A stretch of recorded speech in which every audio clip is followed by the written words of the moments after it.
Ukasema Mungu Joshua akubeba, ukasimama yule mwanamume akakae pale na kanzu yake.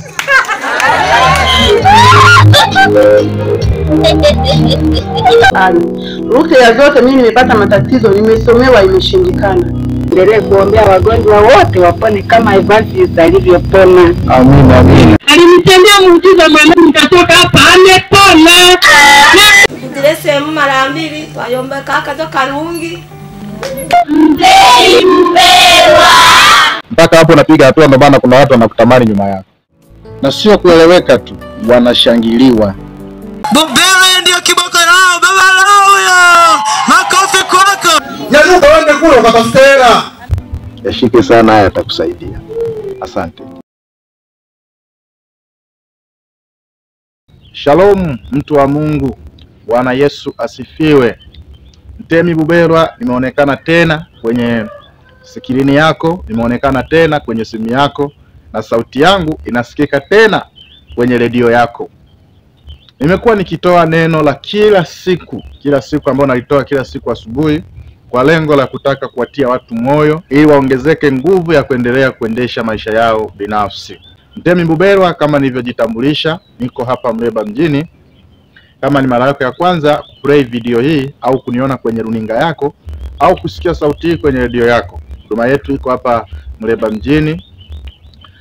Kanisa ni Ngome ya Uzima. Ukifika hapa Muleba mjini, basi tafuta bodaboda yeyote au mtu yeyote, kama una nauli ya kufika huku, mwambie kwamba nipeleke kwa mtemi au nipeleke Ngomeni au nipeleke kwa nabii, basi huyo bodaboda au mtu yeyote ataweza kukufikisha hapa au kuelekeza ukafika hapa. Kwa hiyo leo narudi tena na neno ambalo kwenye masikio yako sio geni, ni neno ambalo linahubiriwa na kila kanisa na linahubiriwa kila wakati, na kwa hiyo halitakuwa geni, lakini nataka pia na mimi niweke mawazo yangu kwenye hilo neno, alafu baada ya hayo mawazo yangu Roho Mtakatifu aliweke ndani yako, alipanue kwa upana zaidi. Neno hilo ambalo nataka kulizungumza leo linaitwa imani. Kwa hiyo ujumbe wangu ni imani sio ujumbe mgeni bila shaka kwenye masikio yako. Ni ujumbe ambao umekuwa ukiusikia mara kwa mara kwa wahubiri wengi na watu wengi ambao wanafundisha hususan haya masuala ya kiroho au kwenye eneo la maisha, kwenye eneo ambalo tunaliita kujitegemea. Neno imani hautaacha kulisikia. Hata tukiwa mtaani tunapita, tunasikia watu wanakuambia kuwa na imani tu. Kwa hiyo imani ni eneo la ni kama eneo la kujitia moyo. Lakini kwa mujibu wa Biblia tumekuwa tukijibu neno imani sawasawa na kitabu cha Waebrania 11 mstari wa 1 ambayo inasema imani ni kuwa na hakika ya mambo yatarajiwayo, ni bayana ya mambo yasiyoonekana. Kwa mujibu wa Biblia, Biblia inaitafsiri imani kuwa kwamba ni kuwa na uhakika. Yaani ukisema kwamba na imani, kwa tafsiri nyingine una uhakika wa mambo unayoyatarajia kwenye akili yako, kwamba natarajia kitu fulani, lakini hayo mambo kwa wakati huo ni mambo yasiyoonekana. Kwa hiyo ukishakuwa na matumaini ya kutarajia vitu visivyoonekana, lakini unatarajia kama hivi vitu vitakuwepo, hicho ndo tunachokiita imani. Bwana Yesu asifiwe sana. Kwa hiyo imani, tukishajua kwamba ni ule hakika wa kutarajia vitu visivyoviona, basi kwenye dunia hii ya sasa ambayo tunaishi, ni dunia ambayo imejaa imani. Hata kama uamini Mungu, lakini bado kuna vitu mtu atakuwa anaamini. Mfano mwepesi, binadamu yeyote huwa akilala anaamini kutakucha, akiamka anaamini jua litazama. Yaani anaamini hivyo. Kuhusu eneo la kula, mtu anaamini kwamba nitapata chakula. Sasa hii hatuwezi kuitafsiri kama imani kwa sababu vile vitu ni maisha. Lakini pia na imani pia nayo inabidi ifike hatua uiweke kwenye maisha. Kila unayemwona amefanikiwa kwenye maisha haya, maisha yake yamesimamiwa chini ya imani. Sasa kuna watu wamekuwa wakiomba Mungu, anasema mimi nienda kuomba Mungu hiki akunitendea. Lakini pia mimi nimekuwa nikifuatilia hususan watu ambao wameandikwa kwenye Biblia, watu ambao walitendewa mambo makubwa au mara nyingi mambo makubwa.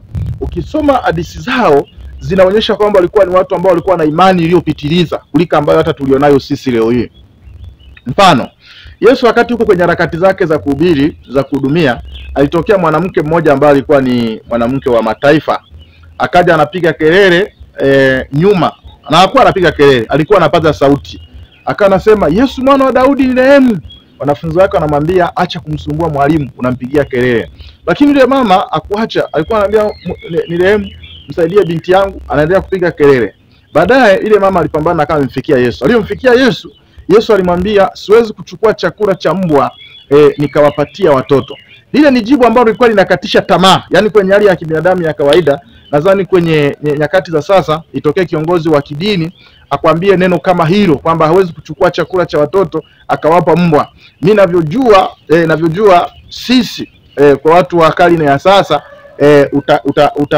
utasikia hasira, utasikia chuki, na huyo mtumishi wote atakayekuwa amekwambia neno hilo utakwenda kumweneza kwa maneno mabaya.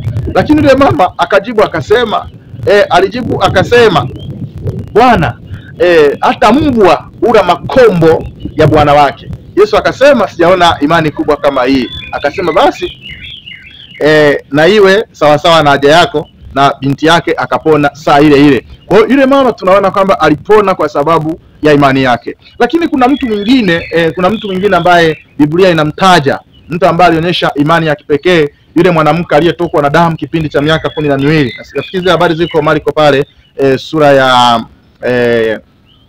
ya 5. Yule mama ametokwa na damu kipindi cha miaka 12.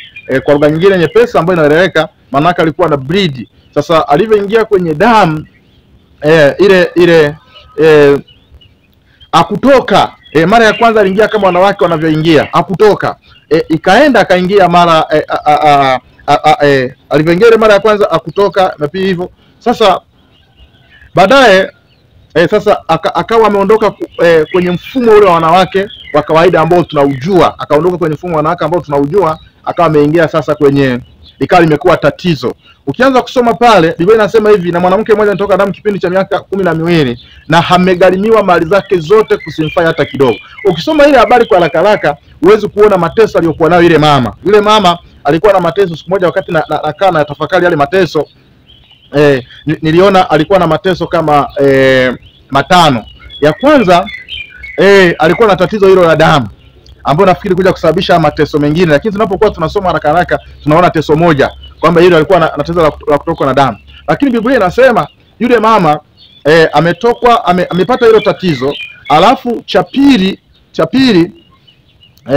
pili baada ya kutoka tatizo amegharimiwa mali zake zote. Kwa lugha nyingine amefilisiwa.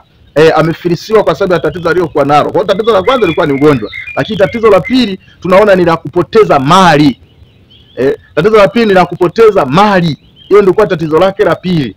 Alafu tatizo la tatu, maandiko yanasema na ameteseka kwenye mikono ya matabibu wengi. Kwa hiyo la kwanza tumeshaona ametokwa damu. La pili tunaona mali zake zimeondoka. Unajua mali zake, kama mtu ambaye amewahi kufanikiwa kwenye maisha, unapoishiwa kila kitu huwa unakuja msongo wa mawazo ambao huwezi kumuelezea mtu yeyote akakuelewa. La tatu, maandiko yanasema kwamba ameteseka kwenye mikono ya matabibu wengi. Kwa hiyo unajua kila daktari unapomwendea, kwa sababu nafikiri alienda hospitali zote akamaliza, akaenda kwa waganga wa kienyeji wote akamaliza.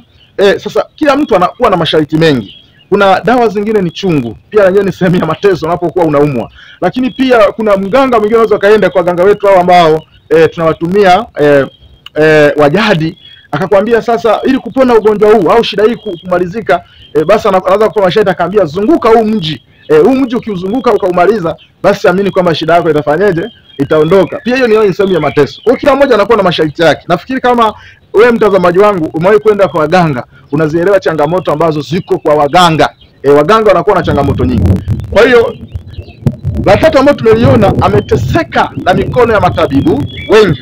Hapo maandiko yanasema yote hayo na kusimfae hata kidogo. Lakini tatizo la 4 ambalo liko pale, maandiko yanasema na jamii yake ilikuwa imemtenga.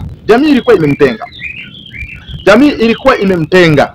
Kwa hiyo kwa sababu ilimtenga na wakamuita wale watu, ile jamii ilipomtenga wakawa wanamuita najisi, wakasema kwamba huyu ni najisi.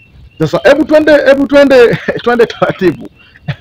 Unajua kwenye hali ya kawaida huyu mama nafikiri naye alikuwa ni moja ya purpose za Yesu kwamba atakapokuwa kwenye duniani aje kukutana naye amponye. Unajua usiangalie tatizo la kutokwa na damu. Nafikiri wanawake mnaelewa unapotokwa damu siku 3-4 jinsi ambavyo inakuondolea raha, nguvu, inakupa udhaifu. Sasa hebu imagine mtu ambaye ametokwa miaka 12. Tatizo kwanza lilikuwa ni kubwa la mwanadamu wa kawaida, hapo wengi hawachelewaji kujinyonga. Kuona kama ni bora apumzike. Lakini pia mali zake zote zimeondoka, msongo wa mawazo umekuja. 3 akateseka kwenye mikono ya matabibu wengi. Alafu 4 mbaya zaidi, jamii yake, yani watu ambao wangemtia faraja, watu ambao wangempa pole, watu ambao wangempa moyo, alafu wakawa wamemtenga. Alafu nyakati zile mwanamke aliyekuwa kwenye tatizo lile akuruhusiwa pia kwenda sehemu ya ibada. Kwa pia na yeye ilikuwa ni tatizo. Sema labda jamii imeshamtenga, ngaro basi ningeenda kwenye sehemu ya ibada nikasikia neno la Mungu nami nikafaidika. Jamii haikubali mtu anapokuwa kwenye hali ile. Kanisa alikubali. Sasa kwa hesabu za haraka pale unayaona matatizo 5 aliyokuwa ameyabeba yule mama. Lakini pia matumaini ya kupona yalishakatika. Matumaini kama mimi naweza nikapona, naweza Mungu akanisaidia, hayo matumaini yalikuwa yameshakatika kabisa. Sasa hebu twende pamoja tuangalie. Bila shaka yule mama alikuwa kwenye nyumba. Wenda alikuwa kwenye chumba alichokuwa amelala. Sasa kipindi hicho ndio Yesu tayari ameshakuepo. Wakati Yesu yupo, habari zake zilikuwa zinasambaa kwa kasi kwa sababu alikuwa akifanya miujiza, akiponya watu, akisaidia watu. Kwa habari zake zilikuwa zinasambaa kwa kasi. Sasa hebu ona, maandiko yanasema yule mama aliposikia habari za Yesu. Sasa sijui alisikia wapi kwa sababu jamii ilikuwa imemtenga, lakini bila shaka alikuwa ndani ya nyumba. Huenda watu wakapita akawa anasikia wanaongea. Sasa moyoni mwake akahazimu kwamba nitagusa mavazi kisha msiba wangu utaondolewa. Hakulita tatizo. Yaani tatizo lake alishaliona kama ni msiba. Akasema kisha msiba wangu utaondolewa. Na kwa nini mama alichagua kusema kwamba nitagusa vazi? Kwa sababu pia moja, imani tayari ameshakuwa nayo kwamba hizo habari zinavyotaja za Yesu yeye atalipona. Sihitaji mimi aniombee. Lakini pia nitaenda kwa kujificha kwa sababu yani nimemtenga. Kwa hiyo kuna namna alivyoenda yeye. Alivyoenda moyoni mwake akiwa ameazimu kwamba nikigusa tu mavazi msiba wangu utaondolewa.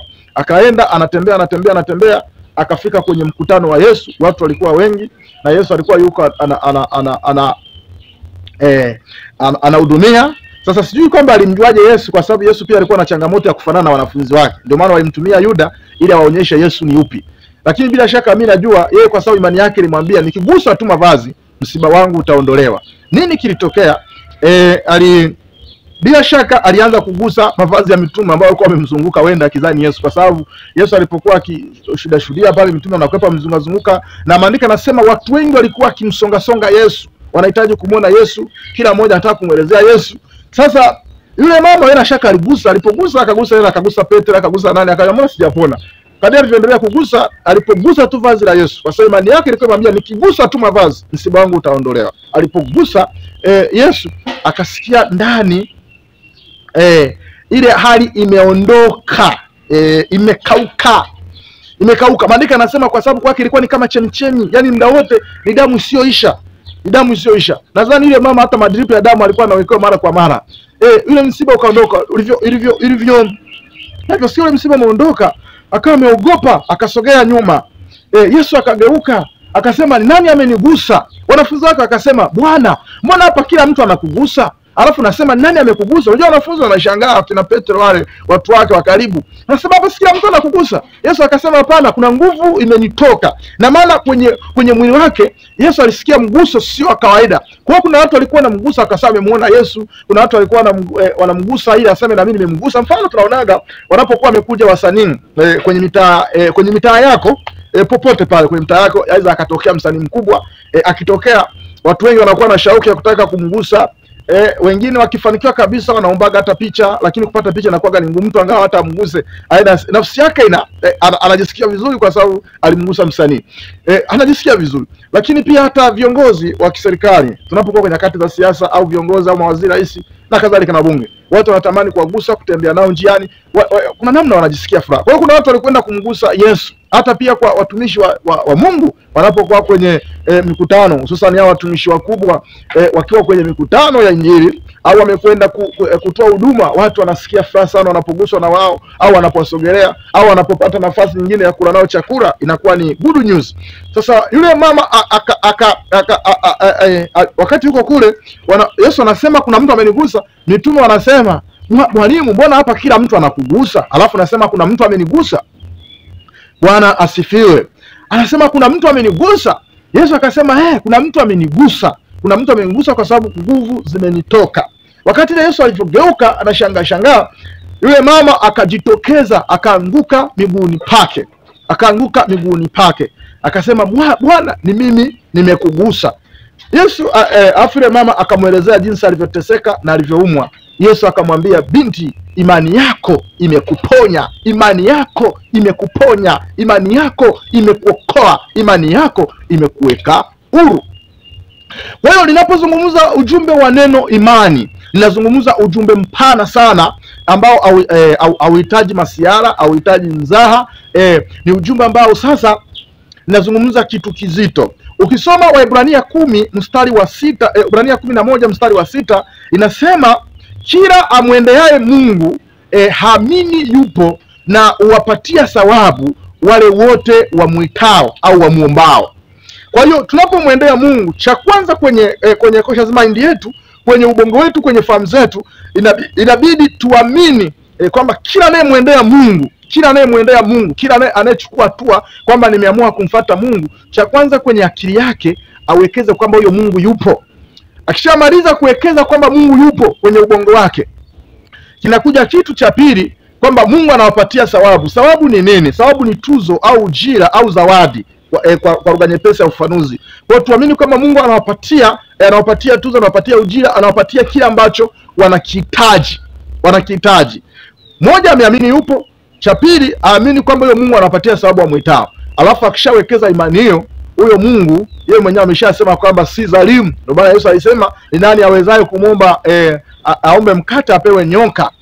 Jibu ni hapana. Ndio Yesu akatuamesha, bisheni nanyi mtafunguliwa, ombeni nanyi mtapewa. Kwa hiyo kwenye kuomba au kwenye uhitaji wa eneo la Mungu, tunahitaji kuwa na kitu kinachoitwa imani. Kwa hiyo imani ni maisha, na kwenye dunia sasa iko chini ya udhibiti wa imani. Kwenye maisha yako kila mtu ana imani, na ndio maana tunapokuwa kwenye kupambana tunawekeza imani. Kwa hiyo imani tunahitaji kuiweka kwa Mungu, lakini pia imani tunahitaji kuiweka kwenye maisha yetu binafsi. Lazima maisha yetu turuhusu pia imani itawale. Kila unayemwona amefanikiwa, alianza kwenye kudhubutu, na akaamini zile fikira zake, akaamini idea zake, akaamini kwamba ninapokwenda kufanya hili jambo litafanikiwa, hili jambo litaleta matokeo, hili jambo litanipa kile ambacho ninakihitaji.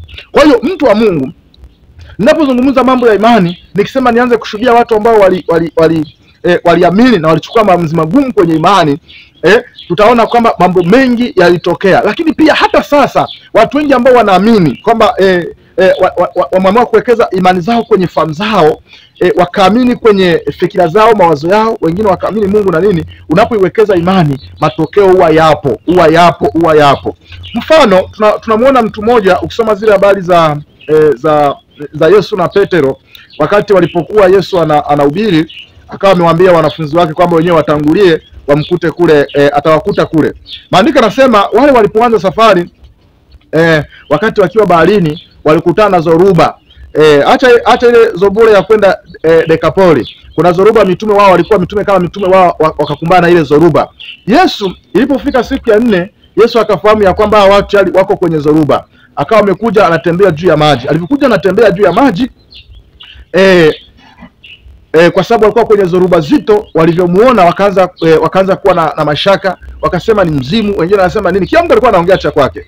Lakini Yohana akasema hapana, huyu atakuwa ni Yesu. Basi Petro akasema kama ni Yesu, akamuita akasema, Bwana, kama ni wewe, niamuru na mimi nitembee juu ya maji. Yesu akasema ina shida, njoo. Petro akatoka kwenye boti yake, akatoka kwenye boti, akaanza kukanyaga juu ya maji, akatembea. Wakati anatembea juu, anamfuata Yesu. Maandiko yanasema Petro alipogeuka pembeni, akayaona mawimbi. Alivyoyaona mawimbi, yale mawimbi yanavyokuwa yanapiga bahari, akaogopa, fikira hisia zikamwambia hapa unazama. Sasa Isaya alipomwambia hapa unazama, na ni kweli akuchelewa akawa ameanza kuzama, akasema Yesu niokoe. Kwa hiyo mashaka, mchawi mkubwa wa imani kwenye maisha yetu ya kila siku ni mashaka. Ni mashaka, na mashaka yamewafanya watu wengi wafeli. Mtu anakwenda kuanzisha biashara, anapoona wateja hawapata siku ya kwanza ya pili, mashaka yanakuwa makubwa kuliko jinsi alivyokuwa anaamini. Kwa sababu mtu anapokuwa yuko nyumbani, aidha ana plani kufanya jambo fulani, huwa anakaa anawaza, anasema nitafanya jambo hili na hili jambo nitalifanya 1 2 3, nitazalisha 1 2 3. Anapoingia sokoni akakuta mambo ni tofauti, kinachoingia ni mashaka. Sasa nachotaka kukutia moyo leo au unapo ambavyo umekutana na klipu hii, iwe ni leo, iwe ni asubuhi, mchana, jioni, usiku, unapokuwa umeanzisha jambo lolote, usiruhusu mashaka ya kutawala, haijalishi unapitia hali gani. Ndoa nyingi pia hata unapoona zinavunjika, zinafanyaje? Kwa sababu kinachokuja ni pale watu wanapoanza kupotezeana imani. Wakishaanza kupotezeana imani, yanakuja mashaka. Ukisharuhusu mashaka, basi kuna kitu unakuwa umekiruhusu kwenye maisha yako kije kianze kutafuna kile ambacho ulikuwa umekiamini mwanzoni, na kutaka kuvunja msimamo na misingi ambayo ulikuwa umeweka. Kwa hiyo Petro kitendo cha kuona yale mashaka akaanza kuzama, baadaye Yesu akamshika mkono. Lakini Yesu akupendezwa na ile hali. Yesu alikuwa akipenda watu wenye imani. Ndio maana mara nyingi Yesu alikuwa akigombana na wanafunzi wake akiwaambia, nyinyi wenye imani hapa, nitachukuliana ninyi mpaka lini? Kwa nini? Kwa sababu anajua mtu anaporuhusu mashaka ingie kwenye ufahamu wake, hataweza kufanya kama alivyotakiwa kufanya. Bwana asifiwe. Kwa hiyo mtazamaji wangu, unaponiangalia kwenye runinga yako, kwenye simu yako, popote pale ambako unanitazama au unanisikiliza kwenye kituo chako cha redio, ni kwamba maisha yako ukihitaji kwenda mbali, ukihitaji kufanikiwa, ukihitaji kutoboa, ukihitaji kuishi maisha yenye furaha, utakiwa kuruhusu kitu kinachoitwa mashaka kiingie kwenye maisha yako. Mchawi wa mashaka sio yule mtu fulani ambaye ulishaamini kwamba anaroga. Mchawi wa imani huwa ni mashaka. Mchawi wa imani huwa ni mashaka. Kwa hiyo mashaka sio kitu cha kuruhusu kwenye maisha yako. Sio kitu cha kuruhusu kwenye maisha yako. Lakini pia mimi nimeona Mungu amekuwa akisaidia watu kwenye hii huduma, watu ambao wamekuja hapa Ngome ya Uzima, kuwa mahali hapa kusikia watu wanashuhudia, au kuwa kwenye mji huu kusikia watu wanashuhudia jinsi ambavyo Mungu amefanya vitu vikubwa kwenye eneo hili. Si kwamba sisi tunafanya miujiza tumezibeba hizo nguvu. Hapana, imani wanayokuwa nayo, jinsi wanavyokuja wameamini, wakishaamini kuna nguvu inafunguliwa kwao automatically. Mungu amefanya miujiza toka zama za kale, na mpaka hata sasa Mungu anaendelea kufanya miujiza. Sema kuna vitu mna mingine vikifanyika, dunia sasa isharuhusu mashaka yawe makubwa. Ndio maana kitokea mtu ambaye ana uwezo wa kufanya vitu vikubwa, utaona watu wanatilia mashaka, wanasema hapana, huyu atakuwa ni shetani. Lakini kwa nini? Kwa sababu tumesharuhusu woga, mashaka na mawazo mgando yaendelee kuganda kwenye akili zetu. Ndio maana tunafika hatua tunajikuta hatuwezi kuamini ukuu na utendaji wa Mungu. Ewe mtu wa Mungu, wewe ni wa muhimu. Maisha yako ruhusu imani iendelee kuvusha na kutoa kwenye eneo ulilopo. Lakini kwenye Biblia pia inatuambia mtu mwingine ambaye alifanya maamuzi ya imani. Ukisoma kile kitabu cha Samueli wa kwanza, kinatupa picha ya kuletwa kwa Samueli. Samueli mama yake alikuwa anaitwa Hana, na mama yake alikuwa ameolewa na mmeo aliyekuwa anaitwa Eli. Na maana Eli alikuwa na wanawake wawili, mmoja alikuwa ni Penina, mwingine alikuwa ni Hana. Sasa Penina alikuwa Mungu amemjalia watoto, alafu Hana hakujaliwa watoto. Sasa kama unavyojua uchokozaji wa mke mwenza, Penina akawa anamchokoza Hana. Na Hana alikuwa ni mcha Mungu ambaye hakuwa na watoto, akawa anamchokoza. Unajua maneno mengi, nafikiri unaelewa maneno ya ukewenza. Sasa baadaye Hana amekaa na hiyo tatizo limtesa kwa muda mrefu.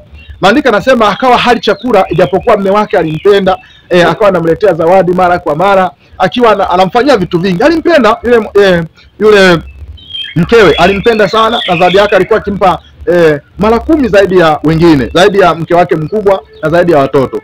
Lakini maandiko yanasema Hana hakujisikia faraja kwa ajili ya vile vitu. Nini kinatokea?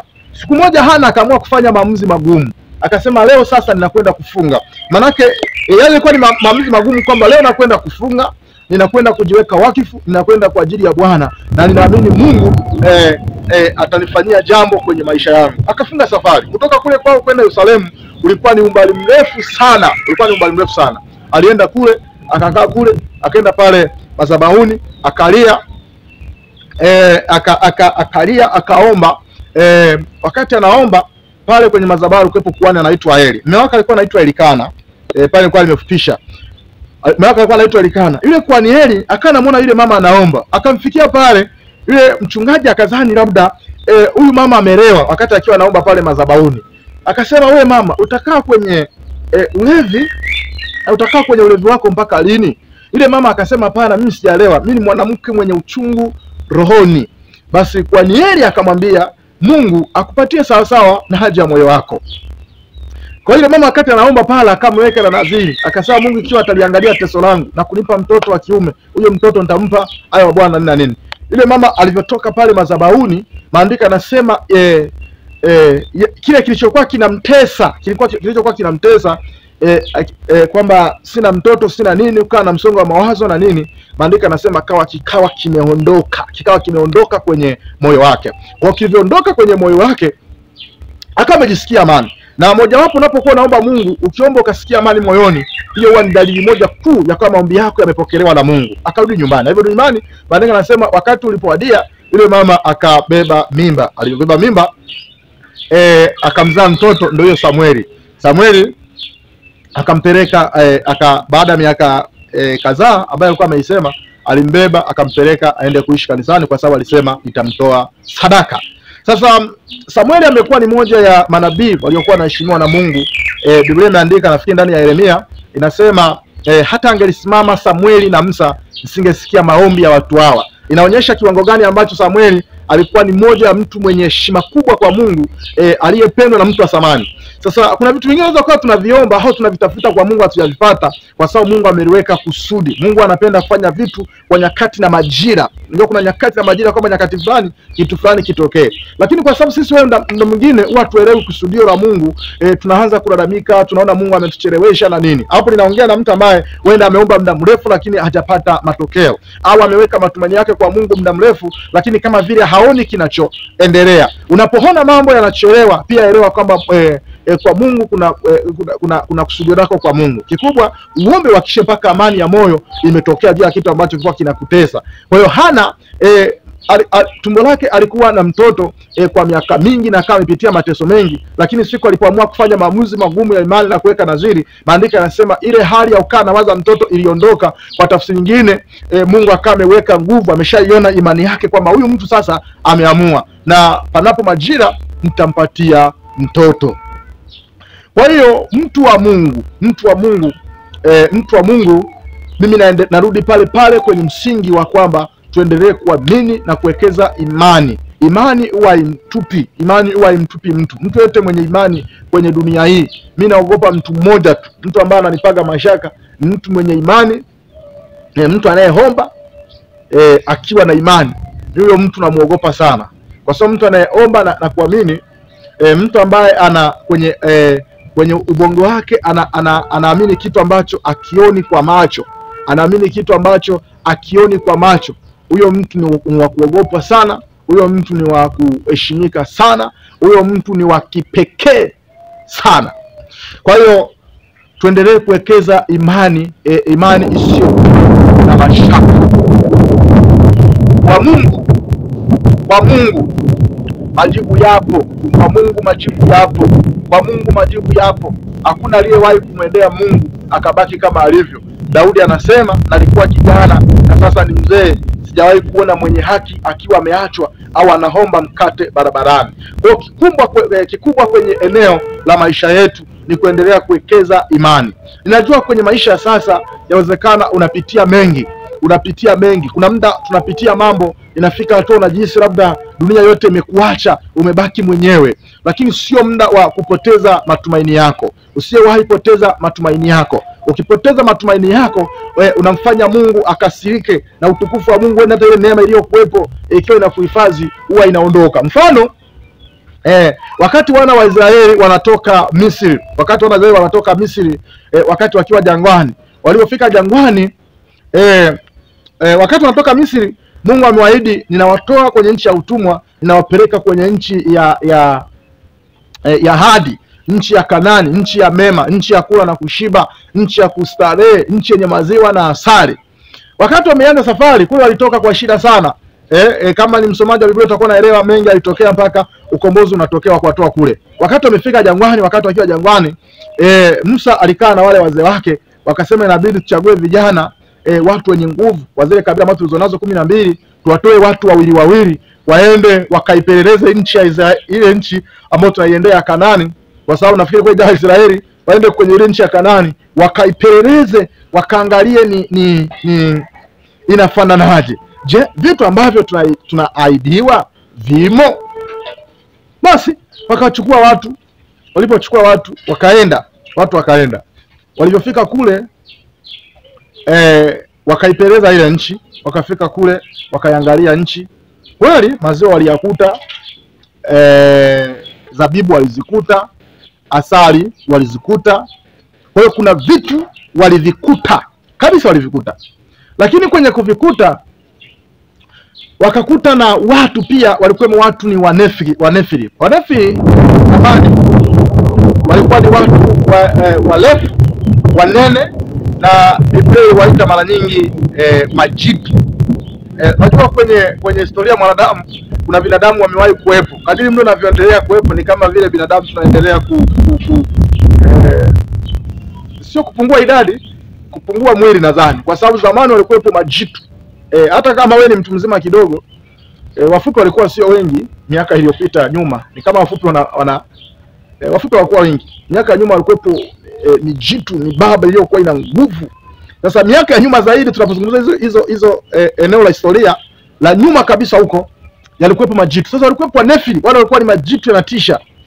Na wakayakuta kule kwenye nchi ya Kanani. Sasa wakati wanaipeleleza, baadaye wakarudi. Kuna waliowaona wakaingiwa na hofu.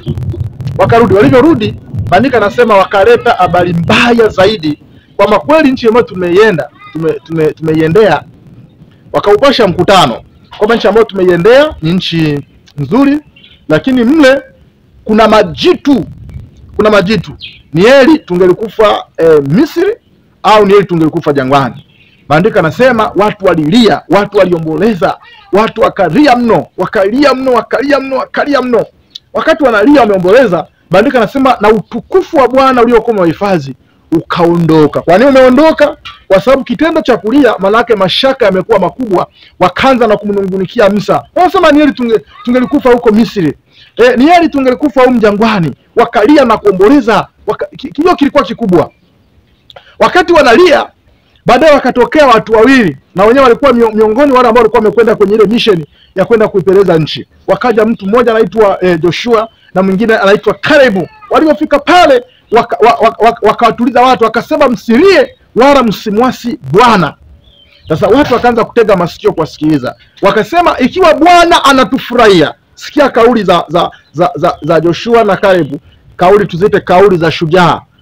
Alafu kuna kauli hao wengine walikuwa watu walikuwa ni mashujaa, lakini kuna mashujaa hofu imeshawaingia, kuna hao wawili hawajawa na hofu. Akamwambia kwamba ikiwa Bwana anatufurahia, ataifanya hii nchi iwe ya kwetu. Ataifanya hii ardhi iwe ya kwetu. Akasema tazama, wakaonyesha zabibu hizo ambazo zilikuwa zimenona, wakasema tumevileta hivi vitu viko kule. Kwa kuishu hapo kuna mitazamo ya watu wawili nataka uione. Wale wakina Joshua na Caleb wakasema tulivyofika kwenye wale wenyeji wa nchi, wao tuliwaona kama panzi. Alafu sisi tukaonekana ni wenye utukufu. Lakini wale ambao mashujaa wengine ambao walikwenda walivyofika kwenye ile nchi ya Kanani, wanasema tulivyofika kule sisi tulijiona kama mapanzi na tukajiona kama chakula chao. Kwenye Misali ngapi inasema aunavyo mtu nafsini mwake ndivyo alivyo. Kwa hiyo kwenye kuomba na kuamini pia kunategemea na vile unavyojiona kwenye nafsi yako.